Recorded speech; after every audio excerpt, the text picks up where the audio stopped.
Welcome to the Humans Outside podcast, where we are building a life around getting outdoors through learning from fascinating outside-minded guests. I'm Amy Bouchatz, a journalist originally from the beach in California, now working to love nature from my home in Alaska.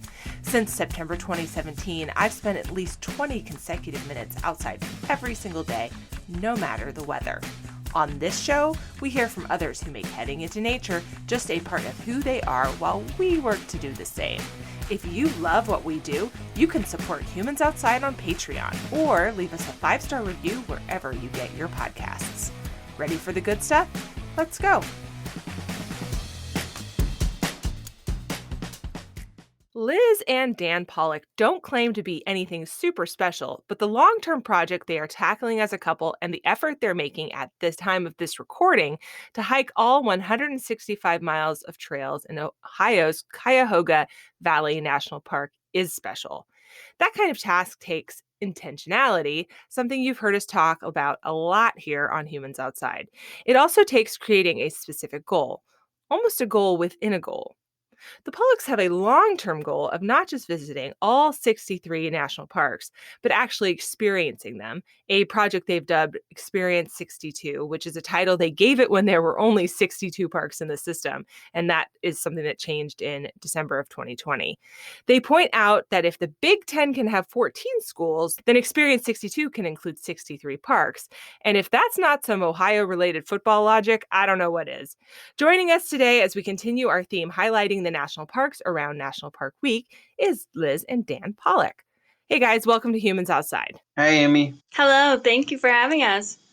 Oh, I'm so excited to talk to you guys. You are in Ohio right now, my husband's home state. I am not from Ohio, so I am, but an observer to the Ohio football enthusiast ways and all other Ohio things.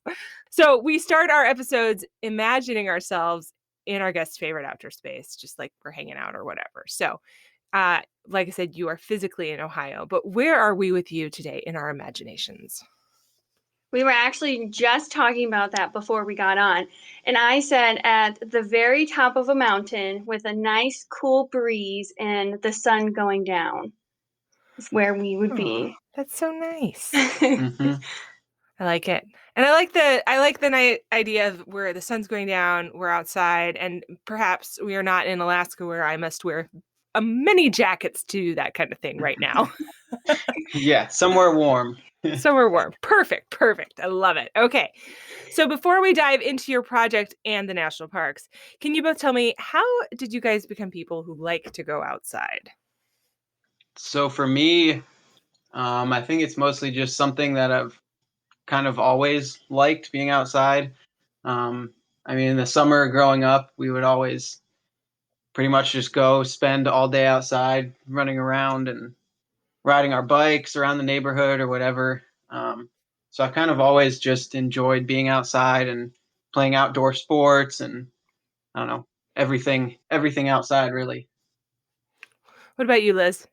I would say the same thing, but like my family never really went camping or anything like that. And like knowing, since Dan and I have been together, we've just been, I think his outdoorsiness rubbed off on me and I've just enjoyed it more and more now.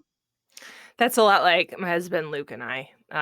Same kind of thing. Yeah. What is with these outdoor dudes rubbing off on us, man? Maybe there's not much else to do in Ohio. I don't know. That's a theory. That's a theory. I did grow up spending a lot of time on the beach in California, but I would never have considered myself outdoorsy, and I most certainly did not go camping. So there's a difference though between like I go to the beach because it's there, and that would be a crying shame not to, and to be being someone who likes to go outside in general, right? Like those are two different things. So, all right. So, start by telling us why you want to visit all of the nation's national parks. There are a lot of things to do in the world. Why that? So for me, it kind of just started as, I don't know, kind of a lofty goal, I guess. My family and I went out west when I was younger, I think probably around 10 or so. We went to the Grand Canyon, Bryce and Zion, and Yellowstone, and I just thought they were the coolest places I could imagine. And knowing that there's 63 of them now, they're pretty much the 63 most beautiful and coolest places in the United States. So it seemed like a good goal to do. And I know it sounded kind of lofty at first, but I know there's a lot of people that have done it, so it's kind of lofty but attainable at the same time. Yeah. Yeah. What about you, Liz? So I do have a goal. It's I want to go to all 50 states. Hmm. So it kind of went hand in hand with Dan's goal that I wanted to go to all the states, but then Dan wanted to go to all the national parks. So I just kind of thought it'd be really cool if like I was going to all the states, just might as well go somewhere unique and cool like a national park. Yeah, absolutely. And there are national parks in all 50 states, right? I mean, I'm not imagining that. Yeah, I think so. There's the national park units. Yeah, they're in all 50 states, and the territories. I'm pretty sure Yeah. have Yeah. them all too. Yeah. So maybe it seems lofty because some of them are so hard to get to. Yeah, especially the ones up in Alaska if you don't live there. Yeah. So you've called your project Experience 62 because the experience part is important to you. Why is that a key to what you're doing? So I don't know. It's like you can do anything. I don't know. Anything you do in your life, you can kind of just check it off and move on. And we didn't really want that to be the case for this. We wanted to actually not just have a checklist of things to do, and then once we checked them off, we were done with it. We wanted to have it be basically like our life, and then having felt like we accomplished something and actually um, felt something and learned something along the way, and not just did it just to do it.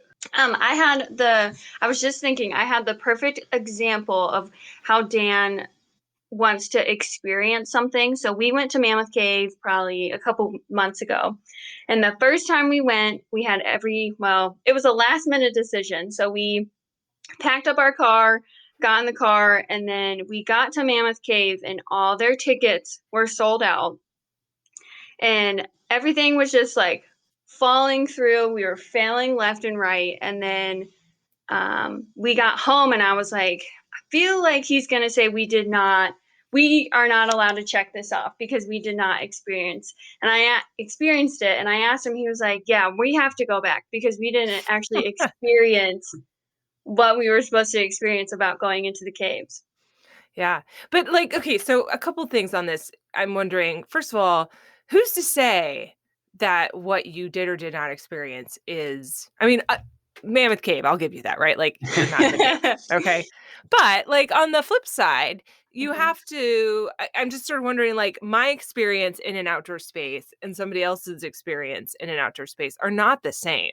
Right. And so even if I'm, checking off the touristy stuff or whatever, maybe I'm not having the experience I could be having by doing something that's not in the traditional lane. So like, have you guys thought about that? And if so, how do you delineate between, I'm supposed to experience, quote unquote, and your experience? Yeah, no, I completely agree. Having an experience in a place is completely, I don't know, an opinion, and it's different for every person. Two people could be in the same group or do the same thing, and one person could feel like they had some mind-opening experience, and another person could think that it was a waste of time or something. Yeah. So I think it's definitely a personal thing, and that's, I think, kind of what we want to promote too, is like doing what you feel like is an experience. Whenever you go somewhere, don't just go there and do whatever everyone else says to do, and just kind of try to figure out what you think you would enjoy the most, and then if that's not what you enjoy, maybe try something else and kind of just figure it out for yourself. Yeah. How many parks have you guys been to?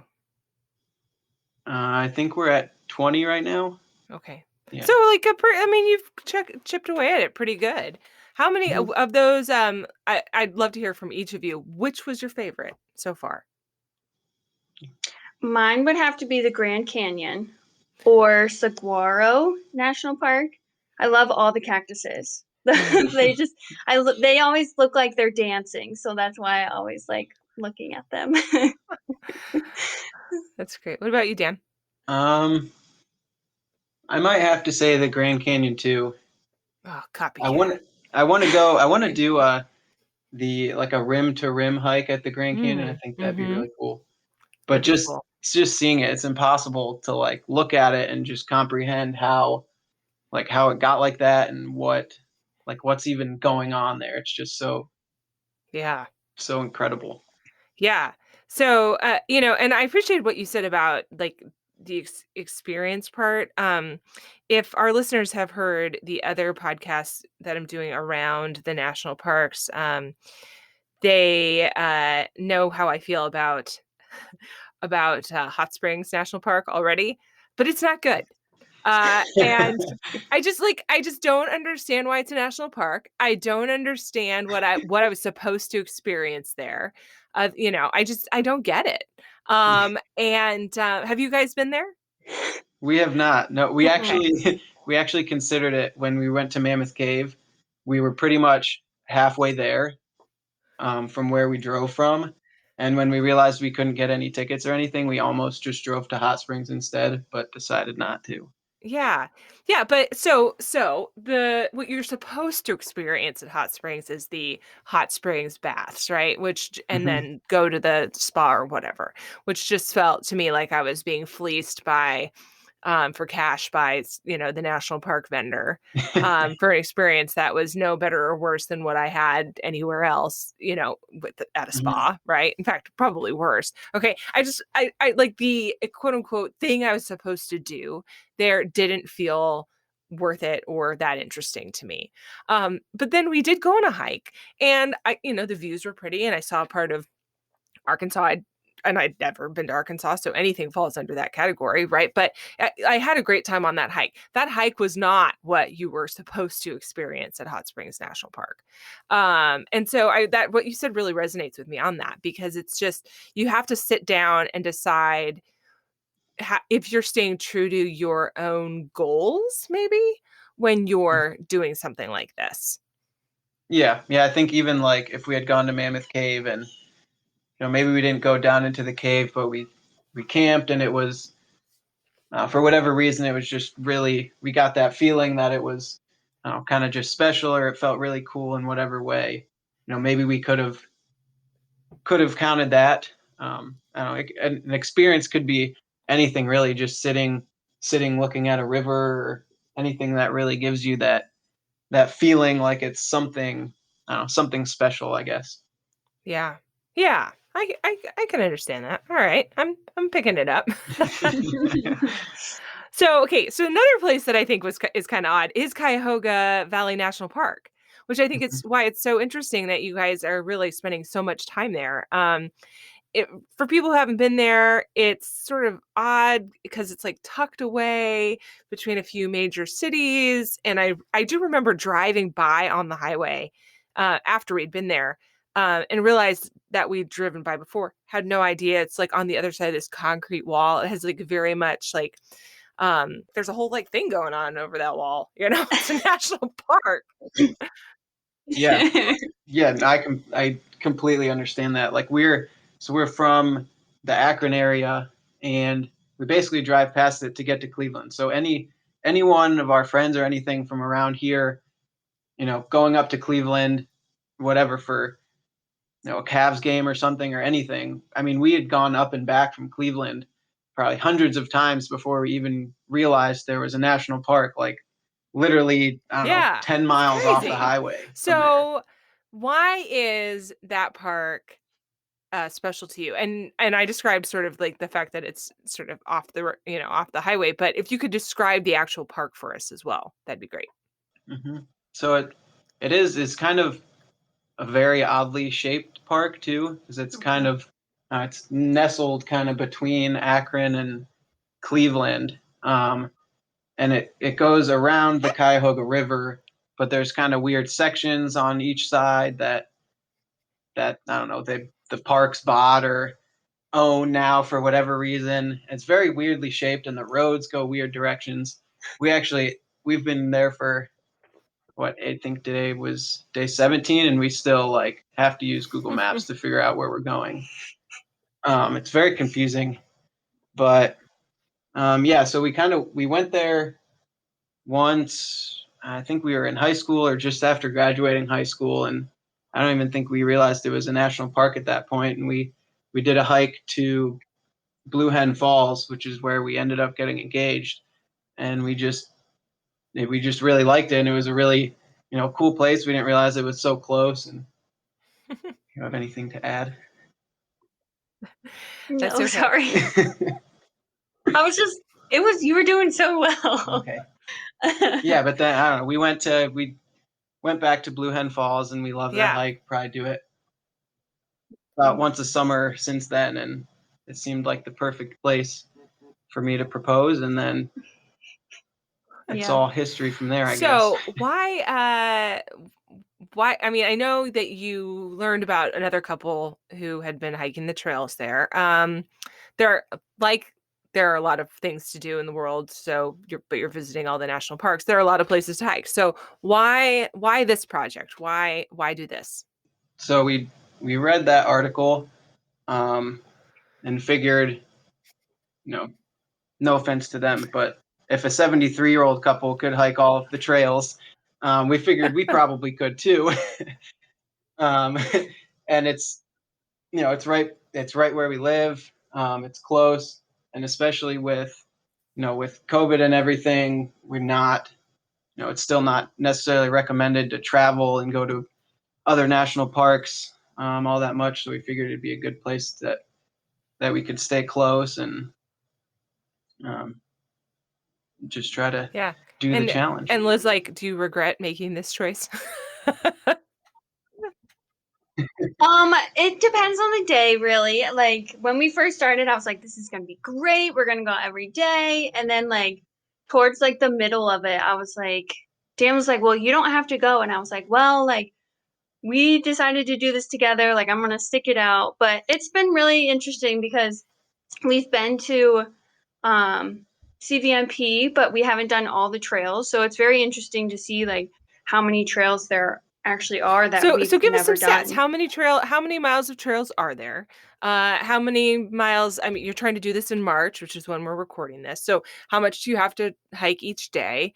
Give us some details. So I think it's roughly 120-ish miles of actual trails, but just based on how we hike them. And we got the information actually from the couple that was mentioned in the article that we read about, and they basically had said they had walked 165 miles, so that was kind of our benchmark. I think we're around probably 110 or 120-ish miles right now, with 6 more days. Okay. So and how many have you been hiking each day? How do you try to divide it up over the month, or what was your thought? So we basically tried to make it about 7.5 miles a day, just based on their 165 miles. And then, so I guess I didn't really mention the other half of our challenge with doing it in 22 days. I don't know if you were going to bring that up later or not, but I could talk about it now if you'd like. Okay. Yeah. So we read the article. They mentioned meeting a veteran who has an organization that helps other veterans get outside, and to help them with any troubles they might be going through. And so we reached out and contacted them. Turned out to be your husband, Luke. Yeah, I know him. And then so we were trying to figure out if there was something we could do to kind of connect the whole helping veterans and them meeting in CVNP too. And we finally remembered the the 22 push-ups in 22 days challenge. That was pretty popular on Facebook, like over the summer mostly. And so the idea is that there's the statistic that 22 veterans commit suicide every day. So we were thinking about doing the challenge over about a month, and figured if we could do it in a month, we could do it in 22 days. So yeah, that's how we got to the 22 days. We just took 165 divided by 22 and tried to average about 7.5 miles a day. Well, thank you so much for doing that. We actually have not had Luke on the podcast before to talk about his organization, which is called which is called Remedy Alpine, and it is a organization up here in Alaska that does exactly what you said. And they take veterans into the backcountry for single day hikes and overnight stuff, Alaska-based veterans. And you can see more about that on remedyalpine.org. In fact, they're going out just this coming weekend. As of we're recording this in March. There's a lot of snow here. That's really important to know. And so, and they're going on a snow thing. And I'm like, goodbye, have fun, because I do not camp on the ground in the snow. And I realize it's I'm having one of these moments where you say things and you watch the words come out of your mouth, and then you're like, no, because at this point, now that I've said that, I'm pretty famous for making my sweeping generalizations about things I will never do. Now that I've said that, I will absolutely be doing that next year. You'll see pictures. So worse Awesome. by far is the fact that inevitably I like whatever it is that I said I was not going to do and definitely would not like. So of course. So there you go. I mean, so far I've not yet been confronted with the need to like Hot Springs National Park, so that's going good. But but the rest of the things I'm sort of infamous for eating my words. What can I say?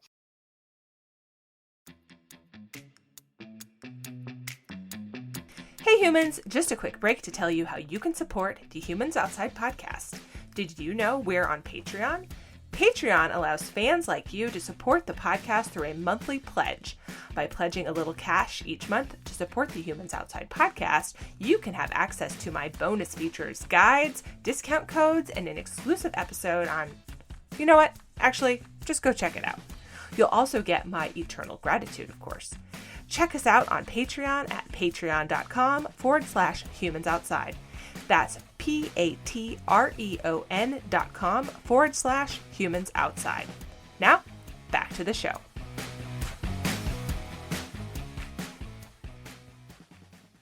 Okay, so is something like this hiking all of the miles, hiking all the trails, is this an experience that you'll think about replicating elsewhere? I'm thinking like state parks or anything like that. And what have you learned from doing that? That's a lot of time on the trail. What have you learned?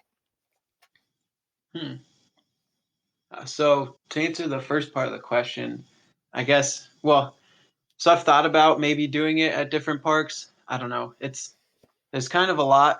I think it's easy with us living nearby and we can just drive there every day. Sure. So I think especially other national parks, I don't know, it might be kind of tricky with, just being somewhere for enough days to do it. Yeah. But yeah, I've definitely thought about it. We've had a lot of time to think. I understand. I run. There's a lot of thinking when you run. Oh, so much thinking. What about Liz? You said that a couple minutes ago that you were in the middle of, you were like, well, I've made this commitment. I'm going. So clearly you've had moments where you're like, wish we weren't doing this. Yes. What has it taught you though? What have you learned by doing this? It has been, mentally it's been a lot, and physically it's been a lot. Why? But why mentally, and then why physically? Mentally, I think I just get just because we were going so many miles, and I've never walked these like that many miles in a day and in 22 days. Right. But it's just been a lot on, and I just think a lot, and I think sometimes I just get too much in my head, and then, then I just don't enjoy, being outside Hmm. as much, and I think it just has really taught me to just, relax and just, collect my thoughts, and a lot of times on our hiking days, when we're on the trail, there's times that Dan and I will go, an hour or a half hour, it is just quiet, we don't say anything. Hmm. And it's very interesting because I'm like, "Oh, I know he's thinking, what is he thinking about?" And, I'll ask him, and then he doesn't know. I was like, "Oh, Such a okay." man. I'm sorry. That's such a man thing to say. I'm not thinking about anything. No, but you're right. Like that's the push pull of doing miles. You know, I haven't hiked that far, but I've run, right? And so Mhm. when you run, you have the same thing, right? And 1 minute will be like, oh, everything's great. I'm doing great. This is so much fun. I'm just in this zen place. And then within 5 seconds, you're like, oh, I don't know what to do. I hate this, you know? Mhm. And I think anybody who has spent time outside doing something physically challenging, whether that be biking or hiking or running or whatever, right? Over a Mhm. long period of time has experienced that moment where you're just almost in a converse, like this push pull with your own psyche. It's not even a conversation. It's like this back and forth um, with something inside of you that is coming a little unhinged sometimes. Mhm. Yes. Yeah, it's funny you brought up running too, because we were just talking about that today. We were thinking about, well, so runners. A couple of my brothers are runners Hmm. too, and it's a different it's a different feeling, I guess, when you're just going for a run. Um, I don't know, just to train or to feel good or be healthy or whatever, versus doing a race. Hmm. And I don't know, maybe I'm wrong on this because I don't like running that much. But I'm guessing when my brothers are doing races, they're not the whole time they're not thinking, wow, this is great. I love running. They're thinking, oh, I have to push myself. And then, Right. at the end of it, I'll feel good about how hard I pushed myself and accomplishing something. Yeah. And I think that's kind of the stage we're in for this challenge. It's kind of just partly just to push ourselves and to Hmm. see, maybe it's not enjoyable all the time, but it's, at the end of it, we will have accomplished something. And that's, I think a big part of it too. What a great lesson that isn't just exclusive to hiking or running, right? Like, I think that's true Hmm. of any challenge. And I think that's true of any challenge inside and outside.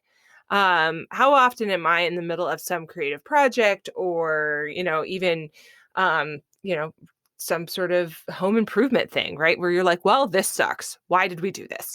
Hmm. And building that muscle, it's almost like a grit to be able to push through something unpleasant so that you have that reward is something that you practice, right? And you're practicing it on the trail for something that's recreational. And if I'm inside doing my, let's say, job, the thing for which I'm paid, right? I don't really have the option to just be like, well, this is stupid. I'm not doing this right now. I Hmm. have to push through. And I'd much rather practice being able to do that and build that muscle by doing something cool and brag worthy, like hiking all the miles in Cuyahoga Valley National Park or running all the miles, in a local trail or whatever, um, than I would by slaving over my desk, you know, Hmm. not fun. Yeah, exactly. So at the core of what you're doing is intentionality. We talked about that just sort of in passing earlier. And you said on your website, right, you said that that's really what this is all about. So uh, planning to be intentional is one thing, and being intentional is something else. What have you learned about intentionality since starting? And I'm wondering if COVID had a role in teaching you that, because, you know, like big old pause in anyone's plans in the world, COVID, you know? Mhm. Yeah.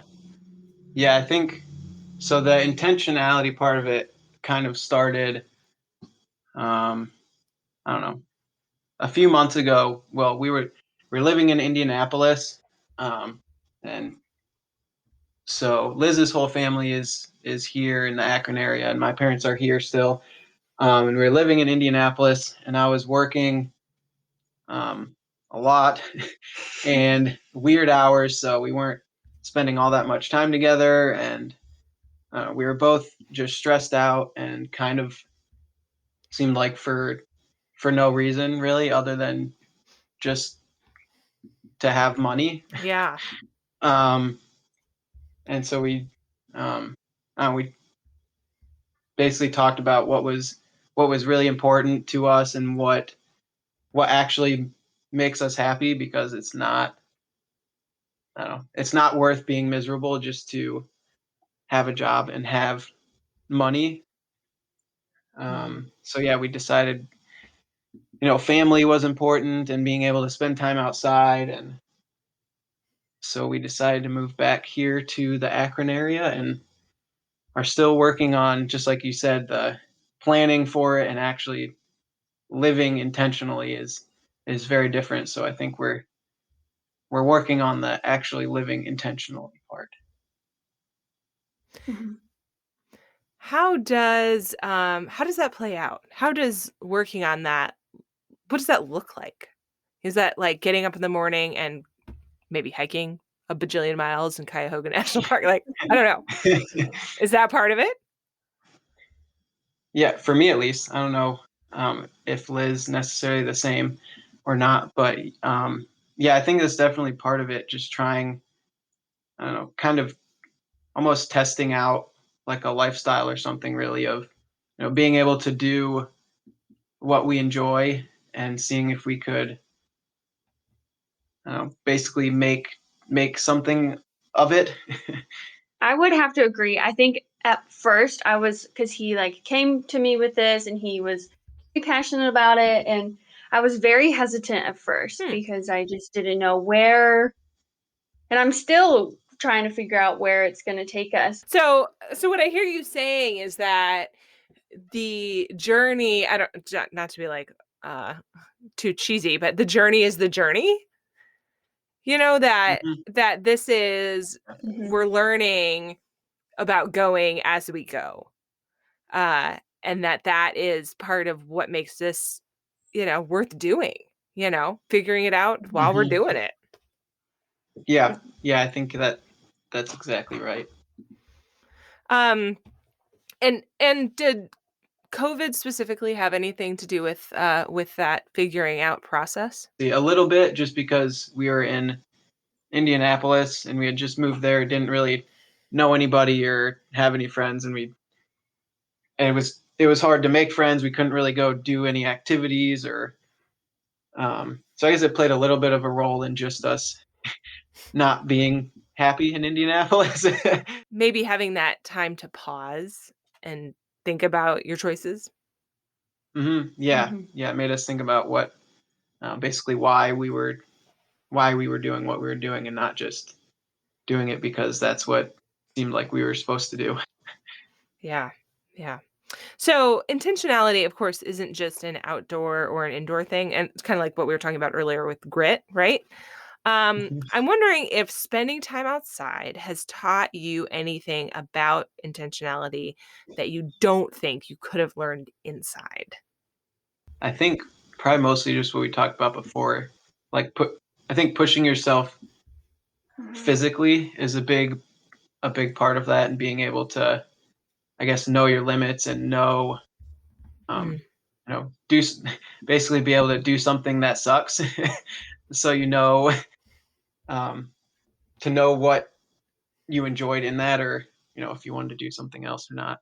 I yeah. mean, I'm sure there's things you can do inside for that, but I think it's probably you know the things that come to mind, like running or hiking or biking, just really Mhm. kind of pushing yourself physically, mostly are outdoor activities. Yeah. Or sure are more fun outside. Yeah. Yeah. So, well, I think that what you guys are doing is super cool. I just really enjoy hearing about these different adventures that people do. We have a lot of folks here on Humans Outside who are really doing really big things, or they train really hard, or they make this their life's work, right? But I really enjoy talking to folks who make going outside and doing the kind of stuff that you're doing fit into the rest of their life. You talked about how you shifted your life to allow for that more. We moved here to Alaska for the same kind of thing, right? To allow for us to have a more nature focused life, even while not having it be our whole life.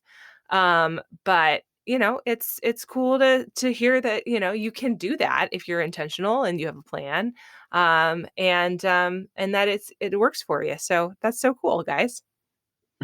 Thanks. Okay, so at the end of our podcast episodes, we do like a little leftovers round where we talk through some stuff that people, love, don't, or, their most essential gear or whatever. So I'd love to hear about this stuff. I've gotten so many great ideas of just gear or how to use gear I already have from this question. So if you guys want to tell me maybe your favorite outdoor gear, like what's something that you just love, maybe for your national parks adventures or hiking or whatever. I think mine would have to be my hiking boots. I have had them, I think, for 2 years, and I think I'm going to have to get a new pair because they are just ripping at the seam, and I'm kind of sad about it. Yeah. What kind are they? What do you love? I think they are Keen, like Keen. Yep. They are awesome. Today we were out in the rain and they were so waterproof, but I can just tell they're just slowly going apart. Yeah. What about you, Dan? What do you love? Mine might be a little weird, but I have a pair of Columbia pants that are the most amazing pants I've ever worn. They so they're like a stretchy kind of material, but I don't know, they're kind of thick. They're like joggers kind of, but they're super stretchy and super like loose and comfortable. But they're also like I wore them today. It was raining all day, and they kept me pretty dry and pretty warm. I don't know. They're super durable too. Like I hike in them, even though they're kind of like I don't know, like a wicking material or whatever you might call that. Yeah. But yeah, they're again too though. They're starting to come apart at the seams a little bit, and I haven't been able to find them, so I don't know if I'm gonna be able to get another pair or not. Man, bummer. Well, I mean, that's what happens when you use your stuff, you love it, and then you gotta start figure out a way to replace it when it breaks into tiny little disintegrated pieces or whatever. Do you guys have some maybe like a piece of gear that's super essential? Like it's not your favorite, but if you didn't have it, that would sort of be the end of that. I would have to say my Camelback. I got one a little bit ago, and I could just put my camera in there. Water is definitely, but snacks. Dan will attest to this. If I don't have snacks, we will not be making it through the trail. So that is definitely my essential outdoor is my Camelback. Yes, it sounds like maybe your most essential is your snacks. Just a thought. Yeah. I think that's my most essential is snacks for Liz. In our very first episode on Humans Outside, we had a couple who has thru hiked the Appalachian Trail, and that was a similar response they gave. So, because as he said, someone on our hike tends to not pack enough food, and so yeah. So that's episode 1. You are not alone. Major theme. Okay. So finally, if you close your eyes and imagine yourself in your favorite outdoor space, something that just gives you joy and peace, walk us out with that. Where are you guys and what are you doing? So mine, I didn't think this would ever be my favorite outdoor moment, but I would have to say we went to Shenandoah National Park and we went whitewater rafting. And that will probably be my favorite outdoor moment just because I was on edge the whole time, but I enjoyed every moment of it. What about you? I would say anywhere with water. I love water. I was picturing like waking up in a tent and opening the tent and just being right by like a big a big blue lake, like I don't know, in the mountains, just a lake. Maybe there's some snow, but not too much because then it would be too cold. But just a nice tent by a lake. Yeah, Sounds really nice to me. love it. Well, thanks guys for being on Humans Outside today. Appreciate you. Thank Thank you. Thanks you. for having us. Yeah, thanks for having us. That's it for this week's episode of the Humans Outside podcast. If you've enjoyed this episode, give us a little love and leave a rating and review to make it easier for others to find the podcast too. And by supporting us on Patreon, you get access to exclusive supporter-only benefits while making sure we can keep the podcast going. A huge, huge thank you to our current supporters. Until next time, we'll see you out there.